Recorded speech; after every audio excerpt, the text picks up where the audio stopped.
Bueno, pues buenas tardes a todos. Hoy vamos a comenzar el capítulo séptimo, que está relacionado con el estudio de los espíritus empedernidos. Y en esta clase vamos a analizar el caso de la Pommerie, un castigo mediante la luz. Analizaremos también la situación de este espíritu después de su muerte carnal, así como las reflexiones sobre este caso que comparten con nosotros Allan Kardec y tres espíritus guías. Bueno, en una reunión llevada a cabo en la Sociedad de París, se estaba discutiendo sobre el estado de turbación que generalmente experimentan los espíritus al desencarnar. Bueno, os voy a invitar a estudiar este fenómeno de la turbación en el capítulo primero de la segunda parte de este mismo libro, ¿vale? Y más adelante hablaremos un poquito sobre ello.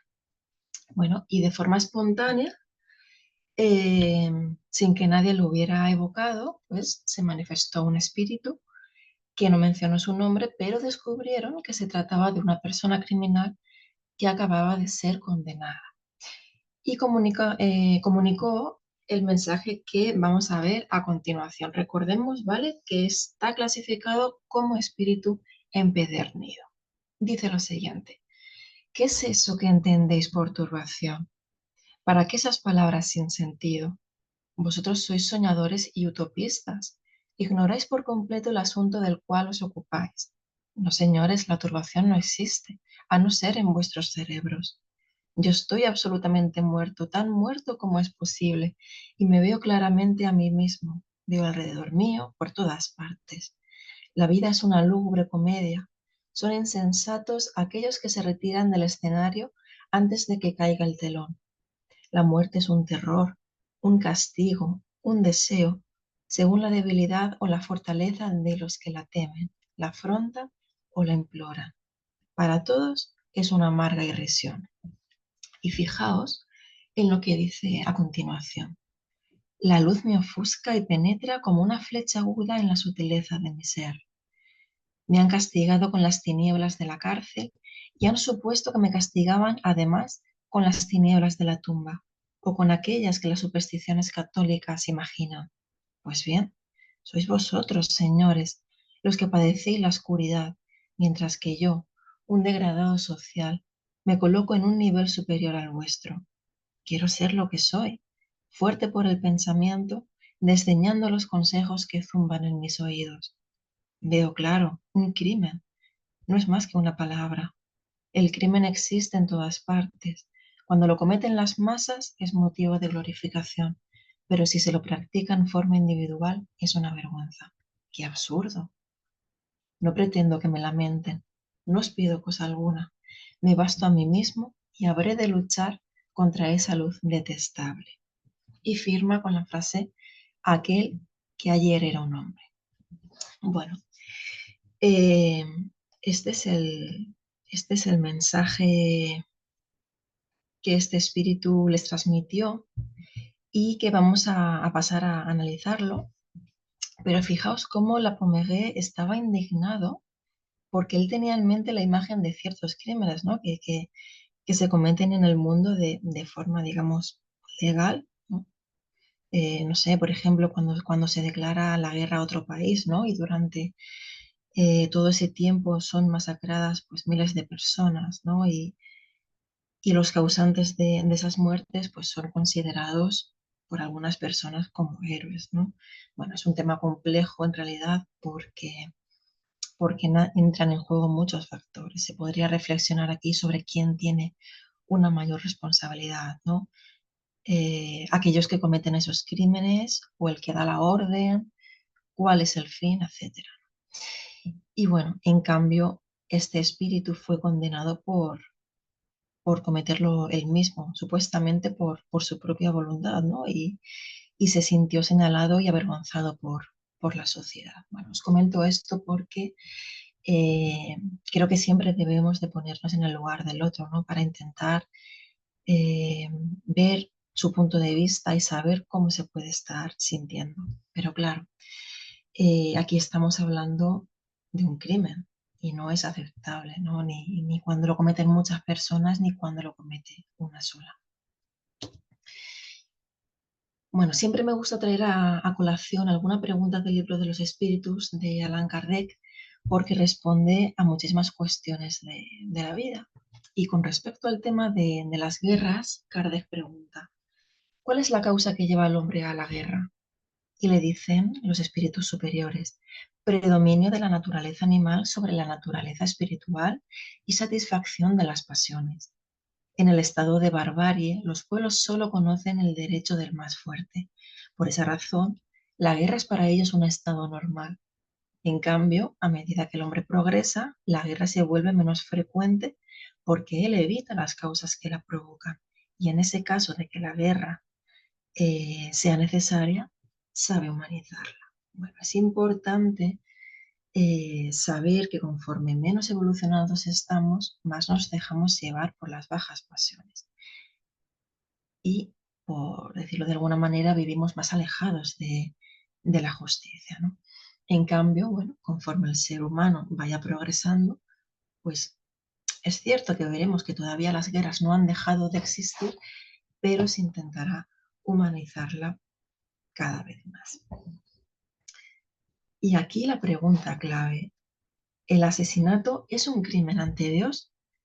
Sí, es un gran crimen, porque el que le quite la vida a su semejante trunca una vida de expiación o de misión, y en eso reside el mal, ¿vale? Este espíritu comentaba que a los ojos de los hombres, de algunos de ellos, el crimen cuando es cometido por las masas a veces es motivo de alabanza, pero claro, nunca será un acto encomiable ante Dios.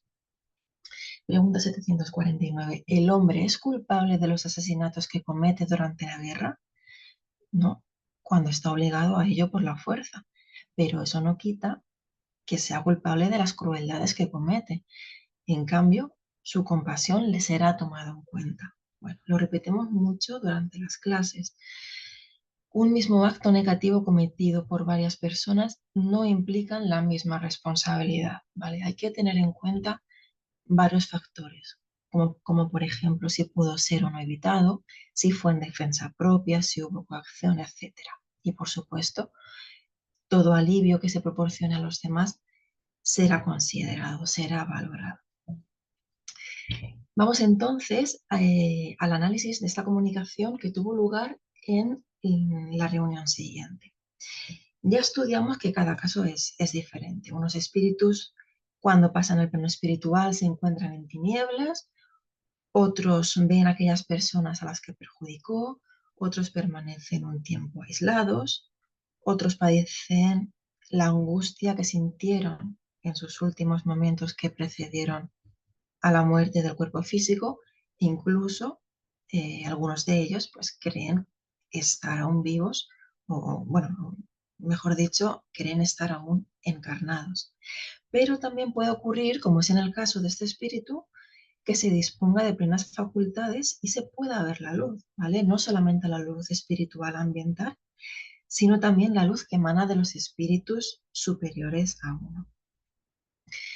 Hemos comprobado que él era consciente de que murió, que se encontraba en el otro lado de la vida, pero rechazaba la ayuda espiritual, ¿vale? Nos dicen en este estudio que él de manera cínica no solo criticaba la justicia humana, sino que también la divina. Y hay una cosa curiosa. ¿Cuántos de nosotros estaríamos dichosos de poder encontrarnos en la luz, como se suele decir, ¿no? Al pasar al otro lado. Bueno, creo que posiblemente muchos de nosotros, ¿no? Asentiríamos. Pero este hermano no. Él estaba atormentado porque una luz penetraba, según sus palabras, en la sutileza de su ser, ¿no? O sea, en su cuerpo fluídico, ¿no? Que él reconocía sin dificultad e intentaba combatirla a pesar de que no se podía escapar de ella, ¿vale? Más tarde nos ocuparemos de esto porque es un tema muy interesante y que además a algunos espíritus les hace padecer mucho. Bueno, Después de este análisis que tuvo lugar en la Sociedad de París, los miembros de la misma invitaron a sus guías espirituales a que dieran también su opinión y entonces dictaron 3 comunicaciones que vamos a analizar también, aunque en la pantalla solamente vais a poder ver algunos extractos porque si no sería demasiado texto. La primera comunicación es de Lamennais, que dice lo siguiente. Desde el punto de vista de las existencias, ¿vale? También llamadas reencarnaciones, en la erraticidad, aquí pongo un pequeño paréntesis, eh, la erraticidad es el estado en el que se encuentran los seres desencarnados en el plano espiritual durante los intervalos de sus diversas existencias corporales, ¿vale? Desde el punto de vista de las existencias en la erraticidad, los espíritus pueden ser considerados inactivos y a la expectativa.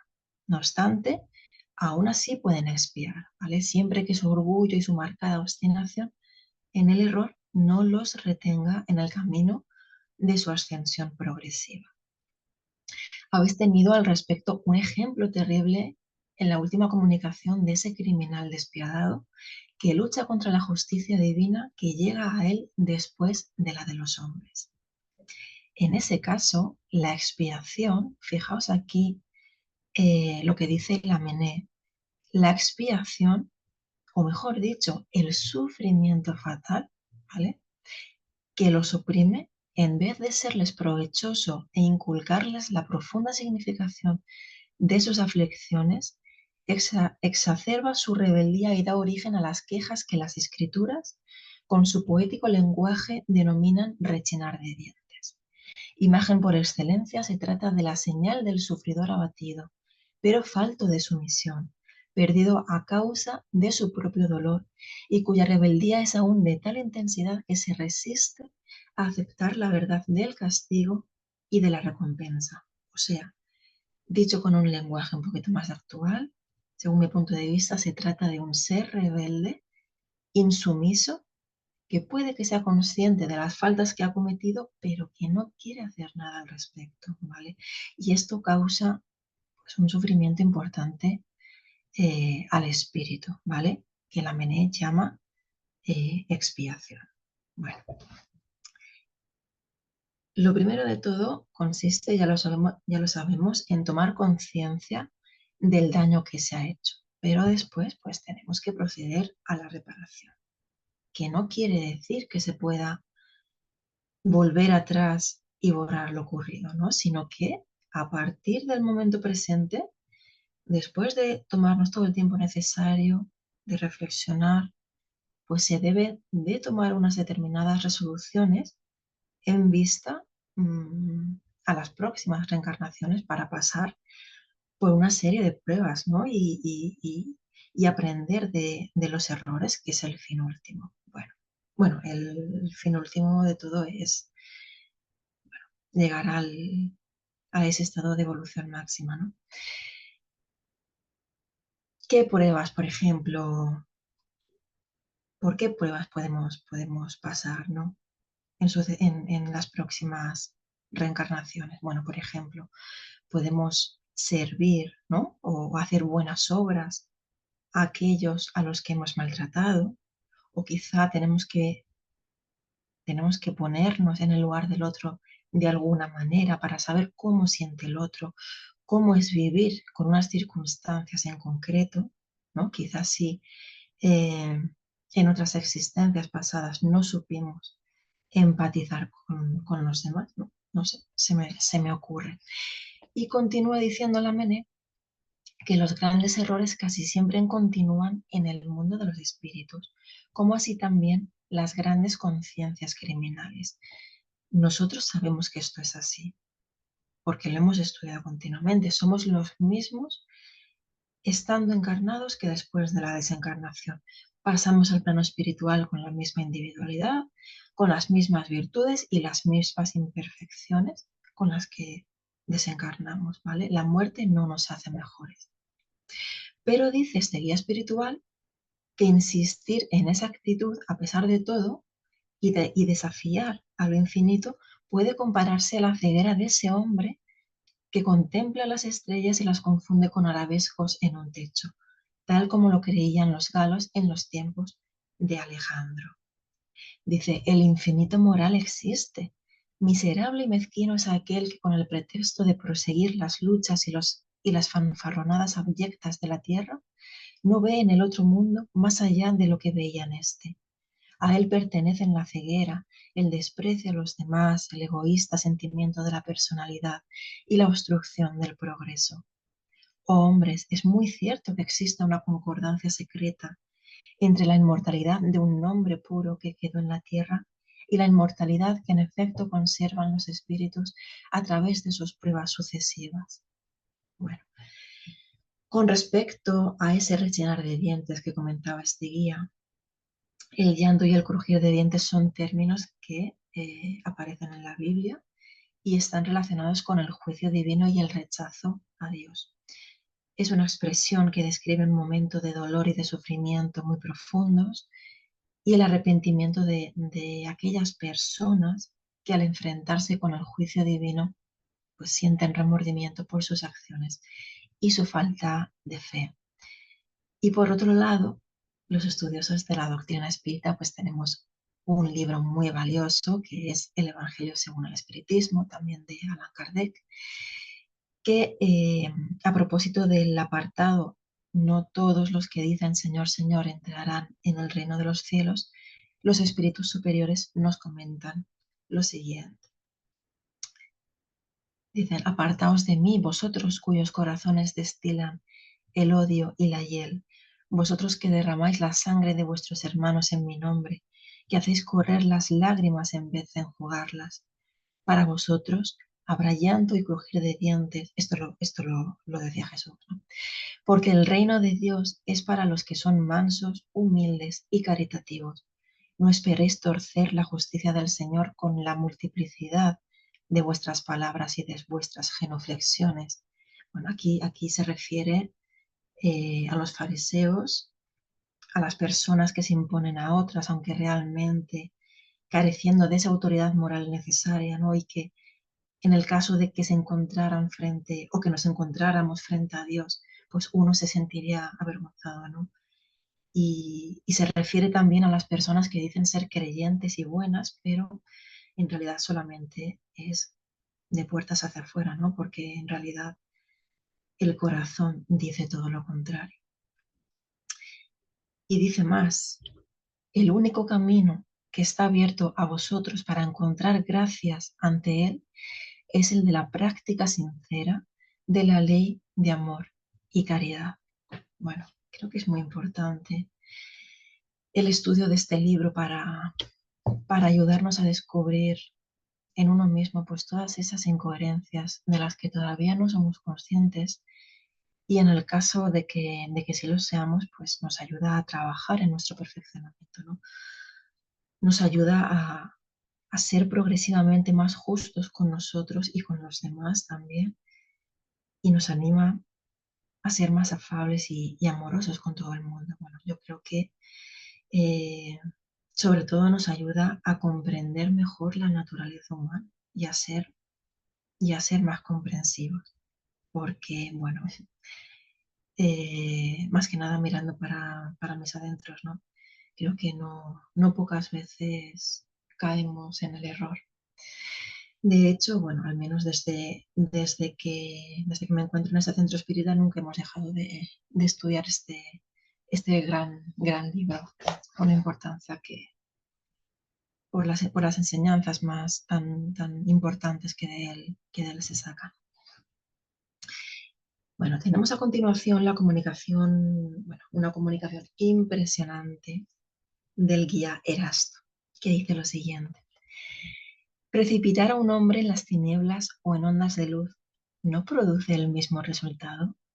Tanto en un caso como en el otro, ese hombre no ve nada de lo que le rodea e incluso habrá de habituarse con mayor facilidad a la sombra que a la monótona claridad eléctrica, en la cual probablemente esté inmerso. Así pues, el espíritu que se ha comunicado en la última sesión expresa perfectamente la verdad de su situación cuando dice, oh, sabré liberarme de esa luz detestable. En efecto, esa luz es tanto más terrible, tanto más horrorosa cuanto lo traspasa por completo y devela sus más íntimos pensamientos. Bueno, este es uno de los aspectos más difíciles de ese castigo espiritual. Bueno, es cierto que en un primer momento podemos pensar que es preferible la luz a la oscuridad, pero tenemos en cuenta la vida que hemos dejado atrás.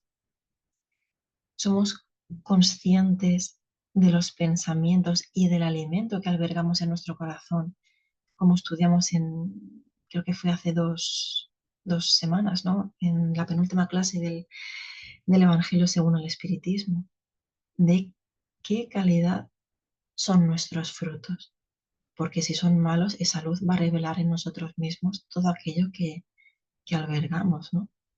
Por lo tanto, bueno, pues será un consuelo para la persona de bien, pero va a ser un castigo, bueno, un castigo entre comillas, para la persona perversa, porque el primero que se nutre o se envenena, según la calidad de estos frutos, es uno mismo, ¿no?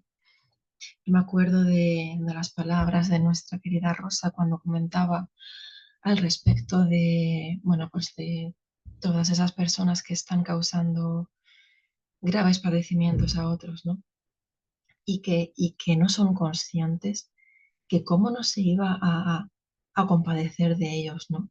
Porque el sufrimiento moral que iban a sentir esos espíritus en el momento de tomar conciencia de sus actos, eso no se lo quería ni imaginar. Entonces, bueno, es muy importante eh, tener todo esto en cuenta.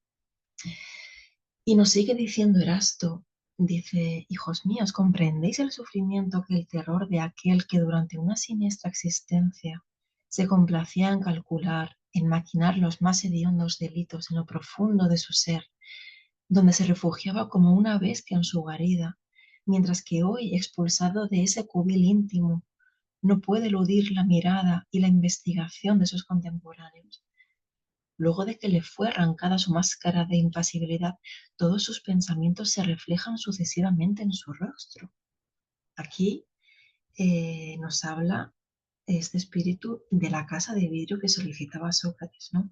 Nosotros hemos estudiado un poquito a Sócrates, a este filósofo, ¿no? que aconsejaba el autoconocimiento al que uno se puede acercar si llevamos a cabo de forma individual un autoexamen de forma constante y vivir de forma transparente siendo personas democráticas, que pasamos toda información por el filtro de la razón, cuestionando las cosas antes de darlas por válidas y sometiéndolo también al diálogo, ¿no? Entonces, bueno, esa casa de vidrio hace referencia a una vida honesta, una vida justa, intentando ser personas de bien. Erasto además les comenta que no habrá reposo ni asilo para ese criminal, ya que su pensamiento malo es delatado. A pesar de su esfuerzo por ocultarse de las miradas de la multitud, ¿no? Otra de las experiencias más complicadas que un espíritu puede experimentar, la luz lo deja expuesto continuamente, encaminándose hacia la locura espiritual. Fijaos qué interesante, la locura espiritual.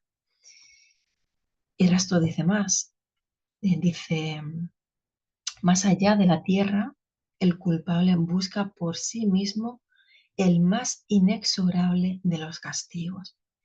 Y en verdad que muchas veces es así. Es así por no soportar la realidad y no dejarnos ayudar. Porque a pesar de esas miradas escrutadoras, ¿no? A pesar de que se encuentra ahí la justicia divina iluminando nuestro interior, ¿no? Para hacernos ver cómo somos realmente, sin velos de ningún tipo, a mí no me cabe la menor duda de que sus guías espirituales, más luminosos, más elevados y más esclarecidos que él, estaban ahí para intentar ayudarle a continuar adelante. Pero en muchos casos el castigo nos lo imponemos nosotros con nuestro libre albedrío y nuestras malas resoluciones. Sigue diciendo, ¿cuánto tiempo durará ese estado?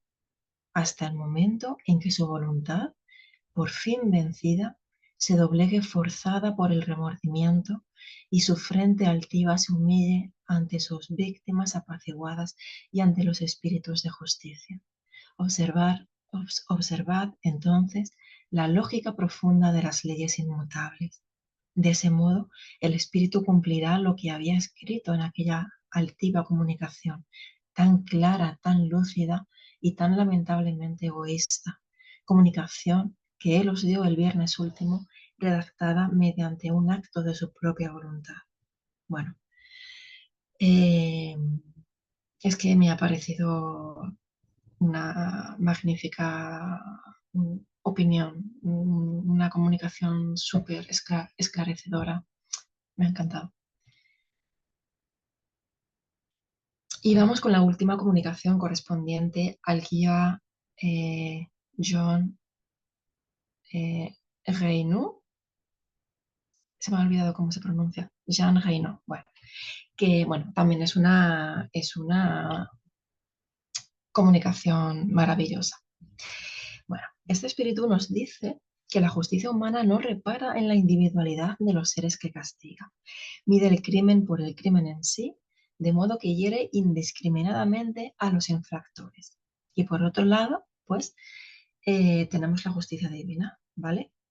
Que procede de otro modo. Sus castigos son proporcionales al grado de adelanto de los seres a los cuales se les aplica. Esto es muy importante tenerlo en cuenta. La igualdad de los crímenes no implica la igualdad entre los individuos. Dos hombres culpables del mismo delito pueden hallarse separados por la distancia de las pruebas, que sumergen a uno en la opacidad intelectual de los primeros círculos iniciales, mientras que el otro dispone, por haber superado esos círculos, de la lucidez que exime al espíritu de la turbación. Fijaos qué interesante. En ese caso, el castigo no radica en las tinieblas, sino en la agudeza de la luz espiritual que traspasa la inteligencia terrestre y le hace sentir los padecimientos como si fueran una llaga viva. Bueno, este guía nos muestra las dos clases de justicia a las que los humanos estamos sujetos. La humana, que suele juzgar el crimen en sí sin tener en cuenta la individualidad de las personas. Bueno, aquí tendríamos que analizar el sistema judicial, ¿no? De cada país, porque no todos son exactamente iguales y también van evolucionando. Y por otro lado, se encuentra la justicia divina que sí valora el grado de adelanto del espíritu y la sanción es proporcional a las circunstancias particulares, ¿vale? En el caso de la Pommegue, la consecuencia de sus errores, bueno, pues fue tomar conciencia de esas imperfecciones de las que aún no se ha despojado, sin perjuicio de que, bueno, luego tendrá que aprender de sus errores. Bueno, eso perdón, lo he comentado antes. Tendrá que proceder a la reparación, de alguna manera, ¿no? De sus pruebas. Perdón, a la reparación de sus errores mediante la superación de una serie de pruebas, ¿vale? Lo vamos a ver más claro a continuación con la siguiente aclaración del guía. Los seres desencarnados que persisten en la representación material de sus crímenes sufren el choque de la electricidad física, padecen a través de los sentidos. Pero aquellos cuyo espíritu está más desmaterializado sufren un dolor muy superior, que con su raudal de angustias aniquila el recuerdo de los hechos y solo permite que se conozcan sus causas. Por lo tanto, la persona, a pesar de ser criminal, puede poseer un adelanto interno y al mismo tiempo que al mismo tiempo que se deja llevar por sus bajas pasiones, actuando de forma irracional, sus facultades aguzadas lo elevan por encima de la densa atmósfera de las capas inferiores. Y aquí nos recuerda el problema tan extendido que se presenta en las épocas de transición y en aquellas donde abunda el materialismo, ¿vale? Que es la falta de equilibrio entre el progreso intelectual y el progreso moral.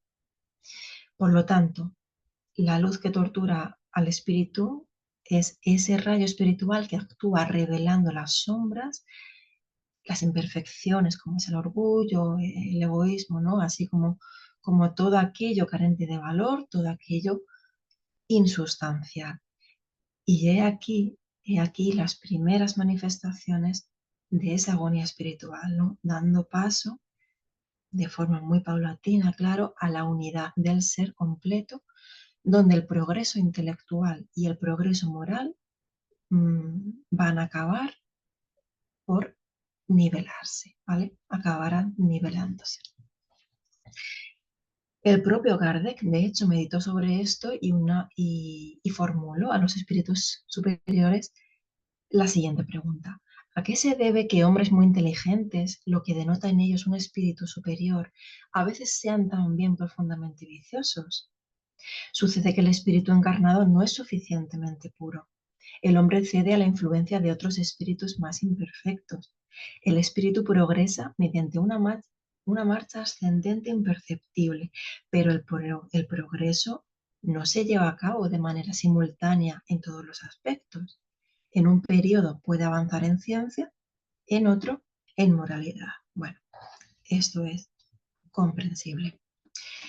Me ha parecido también maravillosa la comunicación de este guía, Jean Reynaud, que de hecho, bueno, nos dice Kardec que esas tres comunicaciones procedentes de estos guías espirituales que recibieron de forma simultánea se complementan recíprocamente, por lo que él pensaba que era probable que estos espíritus superiores hubieran provocado la comunicación de la Pommerie, ¿no? Para poder instruirles sobre el castigo desde un aspecto tanto filosófico como racional mediante un ejemplo real, ¿vale? Interesantísimo.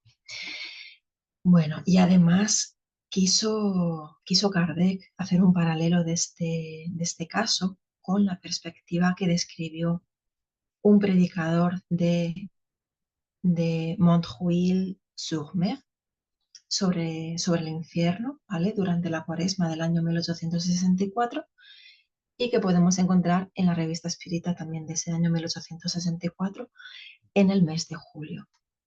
Este predicador comentaba que el fuego del infierno es millones de veces más intenso que el de la tierra y si acaso uno de los cuerpos que arden en él, sin consumirse, fuese arrojado a nuestro planeta, lo apestaría de un extremo al otro.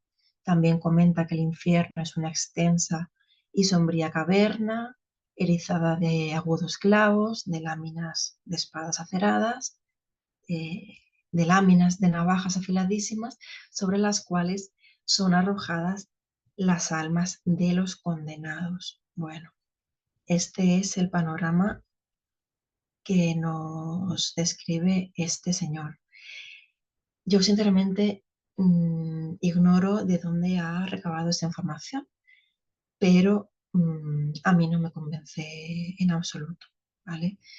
Quizá para tener atemorizados a los prosélitos sea una buena historia, pero si en verdad tenemos el derecho, y no solo el derecho, sino el deber de hacer uso de la razón, pues no somos pocos los que ya comenzamos a rechazar estas ideas.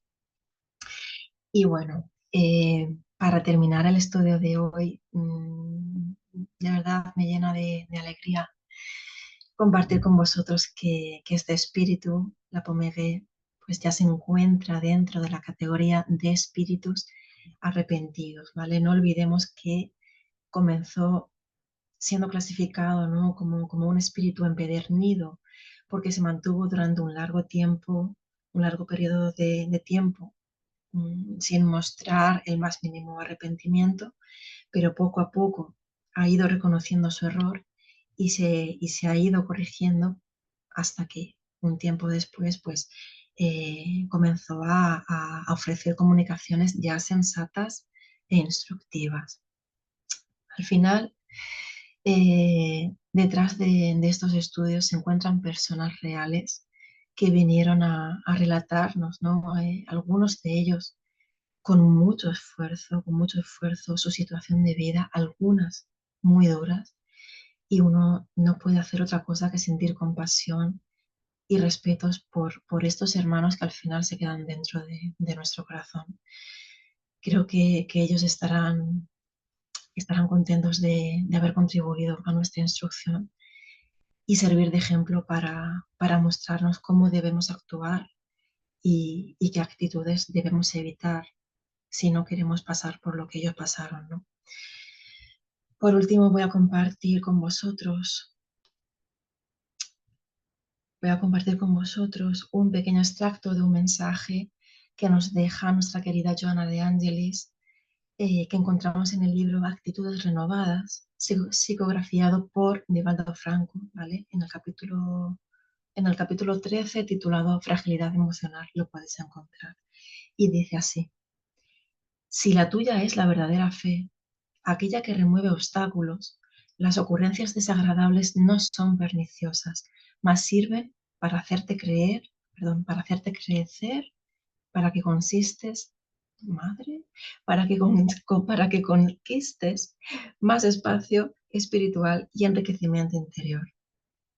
Tus adquisiciones actuales, tus rescates morales sirven de base para futuros emprendimientos evolutivos, cabiéndote la santa alegría del resarcimiento de los errores a través de las silenciosas conquistas de coraje y de valor, avanzando en el rumbo de la liberación plena.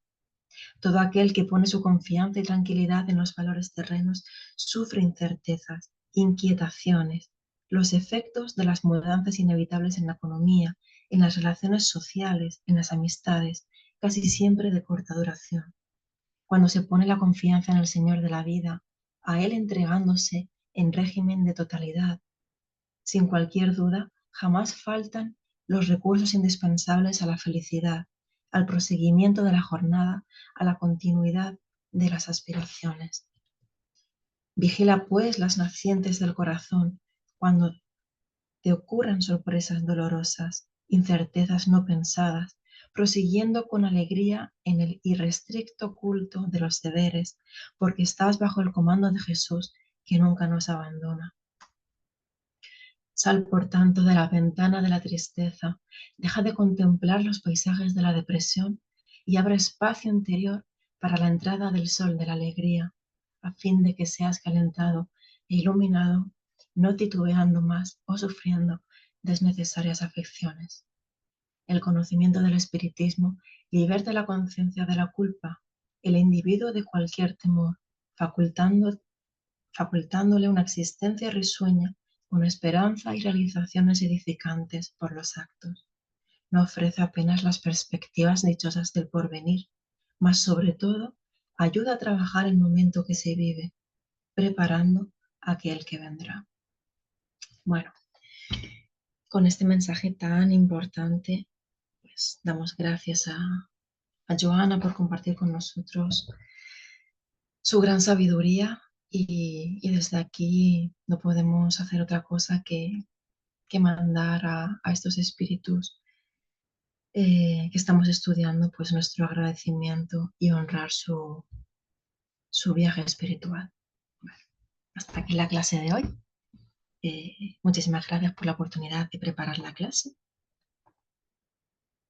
y, y por estar ahí.